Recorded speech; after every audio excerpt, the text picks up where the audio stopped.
पहले तो हम आप समझ ले कि बीजेपी का जो प्रोपेगेंडा मशीन है क्यों त्रस्त है और क्यों चीफ जस्टिस पर वार कर रहा है।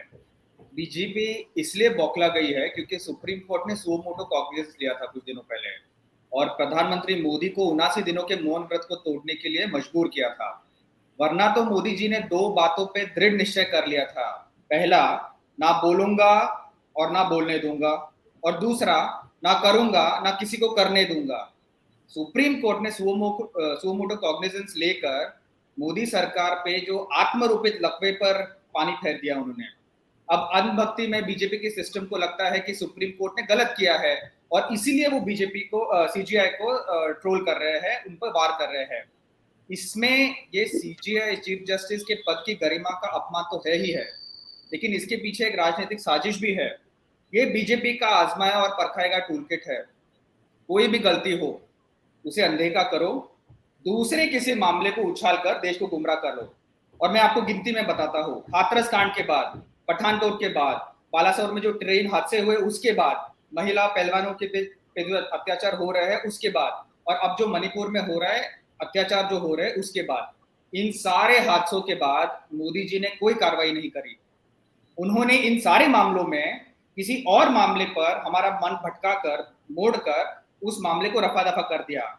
आज का ही देख लीजिए, राजस्थान की बात छेड़कर वो हमें गुमराह करने की चाह रहे हैं, लेकिन वो ये नहीं बताएंगे कि जो 3 बलात्कार के आरोप है जोधपुर में, वो तीनों एबीवीपी के सदस्य है और राजस्थान सरकार ने उन पर तुरंत गिरफ्तार कर लिया उन तीनों को।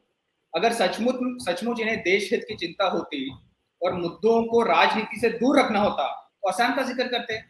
जहां एनसीआरबी का डेटा खुद कहता है कि rate of crime against women देश में सबसे ज्यादा है, और यही चिंता 2022 में कहां गई इन लोगों की, जब उत्तर प्रदेश में देश में सबसे ज्यादा अत्याचार औरतों पे हुए थे, 56,000। क्या बीजेपी 56 इंच छाती से डर के 56,000 महिलाओं के उत्पीड़न को भूल गए? और हाँ, जैसे कोई कह रहा था, विवेक जी कह रहे थे, मणिपुर और राजस्थान, छत्तीसगढ़, झारखंड, तमिलनाडु, उड़ीसा, उत्तराखंड, सब में गिन लीजिए, इनमें और मणिपुर में एक मूलभूत अंतर है। इन सारों राज्यों में सरकार अभी पैरालाइज नहीं है, न्याय व्यवस्था संयम है और सरकार अपराधी के खिलाफ कार्रवाई कर रही है। मणिपुर में न्याय व्यवस्था की धज्जियां उड़ गई है। अगर सेना नहीं होती आज वहां, तो हमारे आंखों के सामने रवांडा जैसे जातीय संहार हो रहा होता, और इन सब में पुलिस मोहन कठपुतली की तरह साइड में खड़ी थी। तो मणिपुर की तुलना दूसरे राज्य से नहीं करनी चाहिए। इस राजनीतिक तूतू में ना अत्याचार रुक रहे हैं, ना देश हित की कोई राजनीतिक या रचनात्मक बात कर रहा है। देश आज संकटों से घिरा हुआ है और लिपटा है, लेकिन निराकरण में हम सबको एक साथ होकर इनका सामना करना होगा।